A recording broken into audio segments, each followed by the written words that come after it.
Várias histórias. Escrito por Machado de Assis. Fonte: Machado de Assis, obra completa, Rio de Janeiro, Nova Aguilar, 1994, versão 2. Texto proveniente de Biblioteca Virtual do Estudante Brasileiro e a Escola do Futuro da Universidade de São Paulo, USP. Texto base digitalizado por Núcleo de Pesquisas em Informática, Literatura e Linguística. Versão em domínio público. Narração: Príncia de Rezende. Trio em Lá menor. Parte 1. Adagio cantabile. Maria Regina, acompanhou a avó até o quarto, despediu-se e recolheu ao seu. A mucama que servia, apesar da familiaridade que existia entre elas, não pôde arrancar-lhe uma palavra, e saiu meia hora depois dizendo que Nhanhã estava muito séria. Logo que ficou só, Maria Regina sentou-se ao pé da cama, com as pernas estendidas, os pés cruzados, pensando. A verdade pede que diga que esta moça pensava amorosamente em 2 homens ao mesmo tempo. Um de 27 anos, Maciel, um de 50, Miranda. Convenho que é abominável, mas não posso alterar a feição das coisas. Não posso negar que, se os 2 homens estão enamorados dela, ela não o está menos de ambos. Uma esquisita, em suma, ou, para falar com as suas amigas de colégio, uma desmiolada. Ninguém lhe nega o coração excelente e claro espírito, mas a imaginação é que é o mal. A imaginação adusta e cobiçosa, insaciável principalmente, avessa à realidade, sobrepondo as coisas da vida outras de si mesma. Daí curiosidades irremediáveis. A vista dos 2 homens que a namoravam de pouco durou cerca de 1 hora. Maria Regina conversou alegremente com eles e tocou ao piano uma peça clássica, uma sonata que fez a avó cochilar um pouco. No fim, discutiram música. Miranda disse coisas pertinentes acerca da música moderna e antiga. A avó tinha a religião de Bellini e da Norma, e falou das toadas de seu tempo, agradáveis, saudosas e principalmente claras. A neta ia com as opiniões do Miranda. Maciel concordou polidamente com todos. Ao pé da cama, Maria Regina reconstruía agora tudo isso. A visita, a conversação, a música, o debate, os modos de ser e um de outro, as palavras do Miranda e os belos olhos do Maciel. Eram 11 horas, a única luz do quarto era a lamparina. Tudo convidava ao sonho e ao devaneio. Maria Regina, à força de recompor a noite, viu ali 2 homens ao pé dela. Ouviu-os e conversou com eles durante uma porção de minutos, 30 ou 40, ao som da mesma sonata tocada por ela. Lá, lá, lá, lá. Parte 2. Allegro ma non troppo. No dia seguinte, a avó e a neta foram visitar uma amiga na Tijuca. Na volta, a carruagem derribou um menino que atravessou a rua correndo. Uma pessoa que viu isso atirou-se aos cavalos e, com perigo de si própria, conseguiu detê-los a salvar a criança, que apenas ficou ferida e desmaiada. Gente, tumulto, a mãe do pequeno acudiu em lágrimas. Maria Regina desceu do carro e acompanhou o ferido até a casa da mãe, que era ali ao pé. Quem conhece a técnica do destino adivinha logo que a pessoa que salvou o pequeno foi um dos 2 homens da outra noite. Foi o Maciel. Feito o primeiro curativo, o Maciel acompanhou a moça até a carruagem e aceitou o lugar que a avó lhe ofereceu até a cidade. Estavam num engenho velho. Na carruagem que Maria Regina viu que o rapaz trazia a mão ensanguentada. A avó inquiria o miúdo se pequeno estava muito mal, se escaparia. Maciel disse-lhe que os ferimentos eram leves. Depois contou o acidente. Estava parado na calçada esperando que passasse um tiburi, quando ouviu o pequeno atravessar a rua por diante dos cavalos. Compreendeu o perigo e tratou de conjurá-lo ou diminuí-lo. Mas está ferido, disse a velha. Coisa de nada. Está, acudiu a moça. Podia ter se curado também. Não é nada, teimou ele. Foi um arranhão. Enxugou isto com o lenço. Não teve tempo de gerar o lenço. Maria Regina ofereceu-lhe o seu. Maciel, comovido, pegou nele, mas hesitou em maculá-lo. Vá, vá, disse-lhe ela. E o vendo acanhado, tirou-lhe-o e enxugou-lhe ela mesma o sangue da mão. A mão era bonita, tão bonita como o dono, mas parece que ele estava menos preocupado com a ferida da mão que com o amalroado dos punhos. Conversando, olhava para eles disfarçadamente e escondia-os. Maria Regina não via nada. Via-o a ele, via-lhe principalmente a ação que acabava de praticar e que lhe punha uma auréola. Compreendeu a natureza generosa saltara por cima dos hábitos pausados e elegantes do moço. Pôde, para arrancar à morte uma criança que ele nem conhecia. Falaram do assunto até a porta da casa delas. Maciel recusou, agradecendo a carruagem que elas lhe ofereciam, e despediu-se até a noite. Até a noite. Esperou-o ansiosa. Ele chegou por volta de 8 horas, trazendo uma fita preta enrolada na mão, e pediu desculpas de vir assim. Mas disseram-lhe que era por alguma coisa e obedeceu. Mas está melhor. Estou bom, não foi nada. Venha, venha, disse-lhe a avó, do outro lado da sala. Sente-se aqui ao pé de mim, o senhor é um herói. Maciel ouvia sorrindo. Tinha passado um ímpeto generoso, começava a receber os dividendos do sacrifício. O maior deles era a admiração de Maria Regina, tão ingênua e tamanha que esquecia a avó e a sala. Maciel sentara-se ao lado da velha, Maria Regina defronte de ambos, enquanto a avó, restabelecida do susto, contava as comoções que padecera, a princípio sem saber de nada, depois imaginando que a criança teria morrido. Os dois olhavam um para o outro, discretamente e, afinal, esquecidamente. Maria Regina perguntava a si mesma onde acharia melhor noivo. A avó, que não era míope, achou a contemplação excessiva e falou de outra coisa. Pediu ao Maciel algumas notícias de sociedade. Parte 3. Alegro apassionato. Maciel era homem, como ele mesmo dizia em francês, tresrepadio. Sacou da algibeira uma porção de novidades miúdas e interessantes. A maior de todas foi a de estar desfeito o casamento de certa viúva. Não me diga isso! Exclamou a avó. E ela? Parece que foi ela mesma que o desfez. O certo é que esteve anteontem no baile, dançou e conversou com muita animação. Abaixo da notícia, o que me faz mais sensação em mim foi o colar que ela levava, magnífico. Com uma cruz de brilhantes? Perguntou a velha. Conheço. É muito bonito? Não, não é esse. Maciel conhecia o da cruz, que ela levara à casa de um mascarenhas, mas não era esse. Este outro ainda há poucos dias estava na loja do Resende, uma coisa linda, e descreveu-o todo. Número, disposição e facetado de pedras, concluiu dizendo que foi a joia da noite. Para tanto luxo era melhor casar, ponderou maliciosamente a avó. Concordo que a fortuna dela não dá para isso. Olha, espere. Vou amanhã ao Resende por curiosidade saber o preço por que o vendeu. Não foi barato.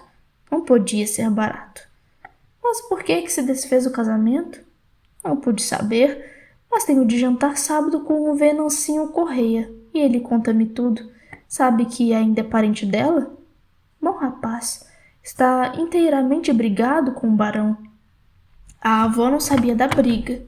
Maciel contou-lhe de princípio a fim, com todas suas causas e agravantes. A última gota do cálice foi o dito à mesa de jogo, uma alusão ao defeito de Venancinho, que era canhoto. Contaram-lhe isso e ele rompeu inteiramente as relações com o barão. O bonito é que os parceiros do barão acusaram-se uns aos outros de terem ido contar as palavras deste. Maciel declarou que a regra sua era não repetir o que se ouvia à mesa do jogo, porque é um lugar em que há certa franqueza. Depois fez a estatística da Rua do Ouvidor, na véspera, entre 1 e 4 da tarde. Conhecia os nomes das fazendas e todas as cores modernas. Citou as principais toilettes do dia. A primeira foi a de MME, Pena Maia, Baiana distinta, Três Pichuta. A segunda foi de Meritíssima Pedrosa, filha de um desembargador de São Paulo, Adorable. E apontou mais 3. Comparou depois as 5, deduziu e concluiu. Às vezes esqueci a palavra em francês, mas pode ser que não fosse esquecimento.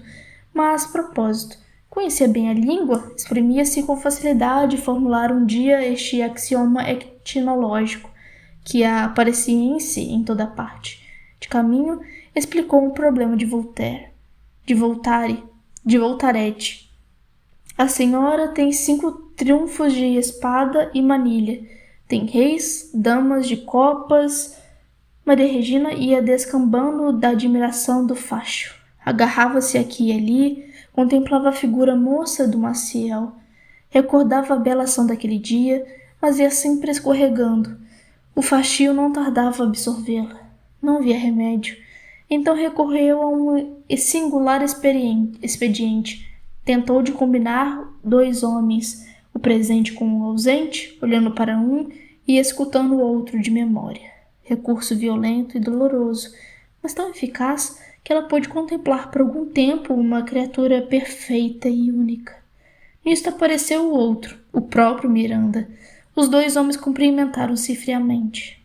Maciel demorou-se ainda mais uns 10 minutos e saiu. Miranda ficou. Era alto e seco, fisionomia dura e gelada. Tinha um rosto cansado. Os 50 anos confessavam-se tais nos cabelos grisalhos, nas rugas e na pele. Só os olhos continham alguma coisa menos caduca. Eram pequenos e escondiam-se por baixo da vasta arcada de sobrolho. Mas, lá no fundo, quando não estavam pensativos, centelhavam de mocidade. A avó perguntou-lhe logo que Maciel saiu se já tinha notícia do acidente do engenho velho e contou-lhe com grandes encarecimentos, mas o outro ouvia tudo sem admiração nem inveja. Não acha sublime? Perguntou ela no fim. Acho que ele salvou talvez a vida de um desalmado que um dia, sem o conhecer, pode meter-lhe uma faca na barriga? Oh, protestou o avô. Ou mesmo conhecendo, emendou ele. Não seja mal, acudiu Maria Regina. O senhor era bem capaz de fazer o mesmo se ele tivesse. Miranda sorriu de um modo sardônico. O riso acentuou-lhe a dureza da fisionomia, egoísta e mau. Este Miranda primava por um lado único. Espiritualmente, era completo. Maria Regina achava nele o tradutor maravilhoso e fiel de uma proporção de ideias que lutavam dentro dela. Vagamente, sem forma ou expressão. Era engenhoso e fino e até profundo, tudo sem pedandice e sem meter-se por matos cerrados, antes qualquer sempre de planícies das conversações ordinárias. Tão certo é que as coisas valem pelas ideias que nos sugerem. Tinha ambos os mesmos gostos artísticos. Miranda estudara direito para obedecer ao pai, a sua vocação era a música. A avó, prevendo a sonata, aparelhou a alma para alguns cochilos. Depois, não pôde admitir tal homem no coração. Achava-o aborrecido e antipático. Calou-se no fim de alguns minutos. A sonata veio, no meio de uma conversação de que Maria Regina achou deleitosa, e não veio senão porque ele lhe pediu que tocasse. Ele ficara de bom grado ao ouvi-la. Vovó, disse ela, agora de ter paciência. Miranda aproximou-se do piano. Ao pé das arandelas, a cabeça dele mostrava toda a fadiga dos anos, ao passo que a expressão da fisionomia era muito mais de pedra e fel. Maria Regina notou a graduação e tocava sem olhar para ele.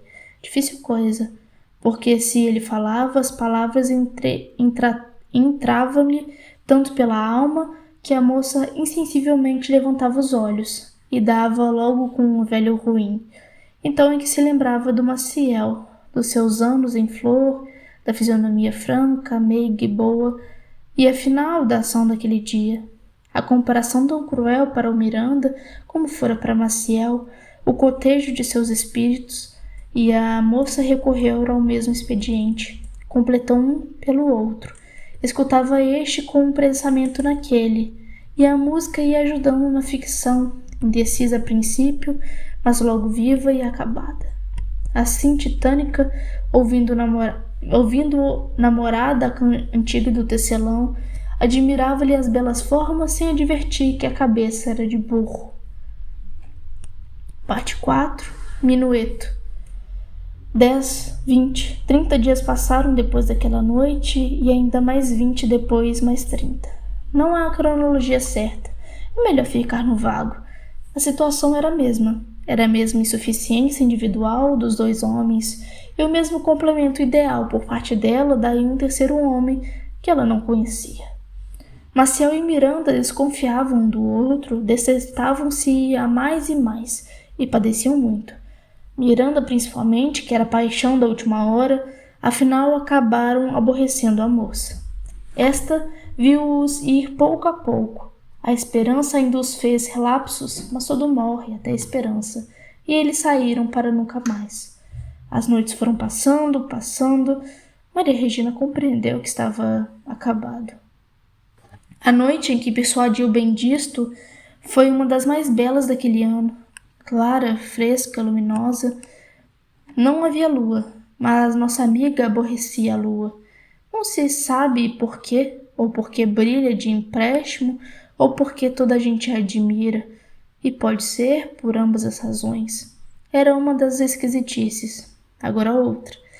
Tinha lido de manhã, em uma notícia de jornal, que há estrelas duplas, que nos aparecem um só astro. Em vez de dormir, encostou-se à janela do quarto, olhando para o céu, a ver de se descobrir alguma delas. Baldado esforço. Não a descobrindo no céu, procurou-a em si mesma. Fechou os olhos para imaginar o fenômeno. Astronomia fácil e barata, mas não sem risco. O pior é que ela tem pôr os astros ao alcance da mão, por modo que se a pessoa abre os olhos, eles continuam a fulgurar lá em cima. Grande é o desconsolo e certa a blasfêmia. Foi o que sucedeu aqui. Maria Regina viu dentro de si a estrela dupla e única. Separadas valiam bastante, juntas davam um astro esplêndido, e ela queria o astro esplêndido. Quando abriu os olhos e viu que o firmamento ficava tão alto, concluiu que a criação era um livro falho e incorreto, e desesperou. No muro da chácara viu então uma coisa parecida com 2 olhos de gato. A princípio teve medo, mas advertiu que não era mais que a reprodução externa dos 2 astros que ela vira em si mesma e que tinham ficado impressos na retina. A retina dessa moça fazia refletir cá fora todas as suas imaginações. Refrescando o vento, recolheu-se, fechou a janela e meteu-se na cama. Não dormiu logo, por causa de 2 rodelas de opala que estavam incrustadas na parede. Percebendo que era ainda uma ilusão, fechou os olhos e dormiu. Sonhou que morria, que a alma dela, levada aos ares, voava na direção de uma bela estrela dupla. O astro desdobrou-se e ela voou por uma das suas 2 porções. Não achou ali a sensação primitiva e despenhou-se para outra. Igual resultado, igual regresso. E ei-la andar de uma para outra, das 2 estrelas separadas. Então uma voz surgiu do abismo com palavras que ela não entendeu. É a tua pena, alma curiosa de perfeição. A tua pena é oscilar por toda a eternidade entre 2 astros incompletos, ao som desta velha sonata do absoluto. Lá, lá, lá, lá.